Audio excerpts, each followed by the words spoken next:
Selamat pagi saudara sekalian. Di video saya yang pertama, saya sudah membahas tentang latar belakang masalah. Dan di video yang kedua ini, saya akan membahas tentang identifikasi masalah. Waktu kita membuat latar belakang masalah, itu ada 4 hal yang penting. Yang pertama itu, dalam latar belakang masalah itu dibahas tentang pokok utama atau pokok umum dari topik itu. Lalu yang kedua membahas tentang sub pokoknya. Lalu yang ketiga, ini yang penting, itu membahas tentang persoalan-persoalan atau masalah-masalah yang ada dalam objek penelitian. Lalu yang keempat itu penutup.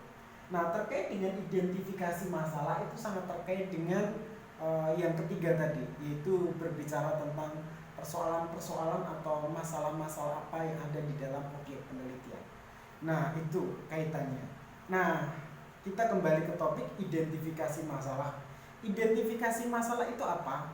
Penulis mencoba untuk mengidentifikasi, memberikan penjabaran tentang masalah-masalah yang ada di dalam objek penelitian. Nah, disinilah seorang penulis harus menguasai tentang topik itu, sehingga mampu menjelaskan persoalan-persoalan apa yang ada di dalam objek penelitian itu. Nah, persoalan apa saja? Ya, semua hal yang terkait dengan topik itu. Lalu pertanyaan yang kedua, itu berapa jumlah pertanyaan atau identifikasi yang harus dibuat dalam identifikasi masalah? Nah, saudara sekalian, waktu kita membuat identifikasi masalah, itu kita bisa membuat sebanyak-banyaknya. Ada yang membuat 5, ada yang membuat 7, ada yang membuat mungkin lebih daripada 9 atau iya banyak. Jadi karena ini sifatnya umum, yaitu mengidentifikasi persoalan-persoalan yang ada di dalam objek penelitian, kita bisa mengungkapkan sebanyak-banyaknya terkait dengan identifikasi masalah ini. Lalu bagaimana caranya membuat identifikasi? Nah, kalau kita membuat identifikasi, misalnya kita mau bikin banyak, misalnya nomor 1. Nah, waktu saudara membuat identifikasi itu sebenarnya minimal itu ada 3 kalimat yang harus ada di dalam setiap identifikasi masalah. Misalnya, kalau kita ambil sebuah topik, misalnya tentang pengaruh kompetensi guru terhadap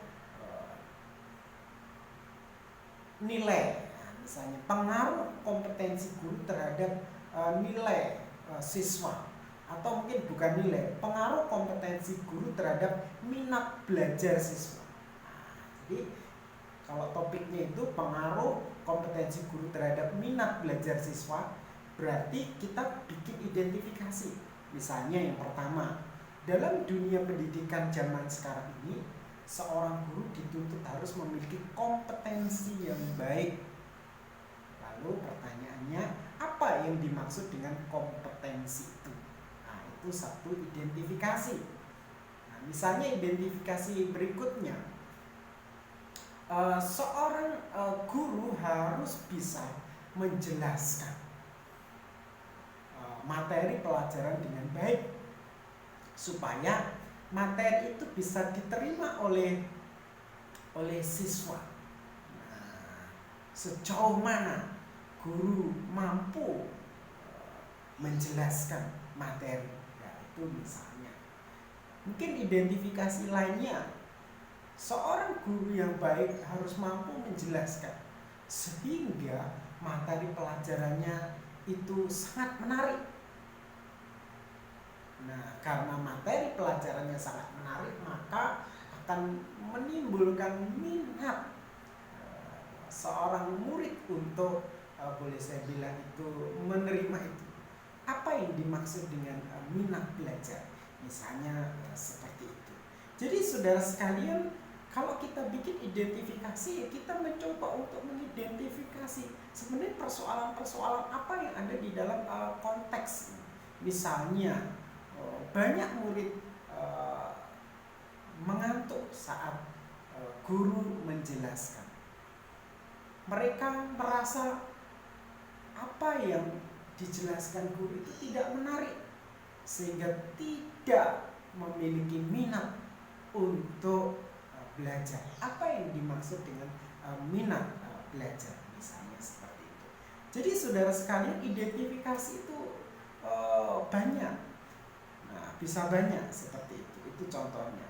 Nah, lalu terkait dengan identifikasi masalah ini, kalau saudara mungkin bikin banyak itu, ya sebenarnya itu ada kunci penting yang harus dipahami. Yang pertama itu dalam identifikasi itu harus ada penjabaran tentang variabel X, harus ada penjabaran tentang variabel Y, dan harus ada penjabaran tentang pengaruh variabel X terhadap variabel Y. Nah, sehingga akhirnya memang semua hal itu bisa ada di dalam identifikasi masalah itu. Jadi secara keseluruhan saya mau jelaskan apa itu identifikasi masalah. Identifikasi masalah adalah bagaimana penulis mengungkapkan terkait dengan persoalan-persoalan yang ada di dalam objek penelitian dan mengakhirinya dengan sebuah pertanyaan. Lalu jumlahnya ada berapa? Bisa banyak, bisa 5, bisa 6, bisa 7, bisa 9, dan seterusnya.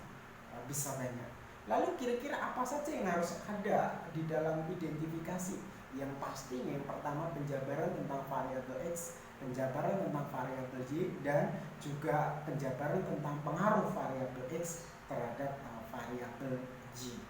Oleh karena itu, dalam bagian ini memang seorang penulis harus sungguh-sungguh memahami terkait dengan topik itu sehingga mampu membuat identifikasi dengan baik. Saya rasa itu video saya yang kedua. Semoga bisa bermanfaat untuk saudara sekalian. Tuhan Yesus memberkati kita semua.